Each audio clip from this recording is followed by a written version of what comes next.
விஜய் முதலமைச்சராக முடியாது, சொன்னவரையே வேட்பாளராக்கிய தாவேகா. சிரிப்பாய் சிரிக்கும் தமிழக அரசியல். தமிழக அரசியலில் மாற்றம் முன்னேற்றம் என்று முழங்கிக் கொண்டு வந்த நடிகர் விஜயின் தமிழக வெற்றி கழகம் இப்போது வேட்பாளர் பற்றாக்குறையினால் திணறி வருவதுதான் தமிழக அரசியலின் லேட்டஸ்ட் நகைச்சுவை. போதிய வேட்பாளர்கள் இல்லாததால் எங்கெங்கோ வலைவீசி தேடி கடைசிகள் இன்ஸ்டாகிராம் மற்றும் பேஸ்புக்கில் அதிக ஃபாலோயர்ஸ்களை வைத்திருப்பவர்களை வேட்பாளராக அறிவித்து வருகிறது தாவேகா.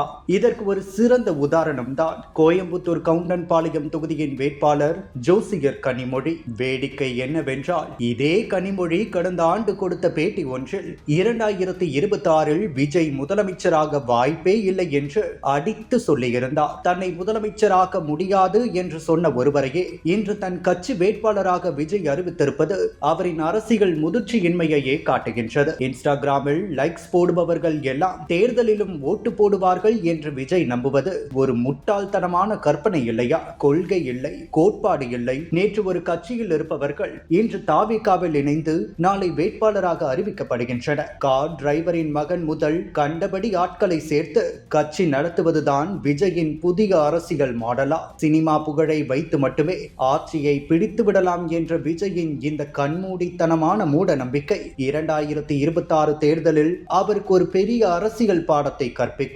ரசிகர்களை தொண்டர்களாக்கலாம், ஆனால் அவர்களை வைத்து நாட்டை ஆள முடியாது என்பதை விஜய் எப்போது உணரப் போகிறார்?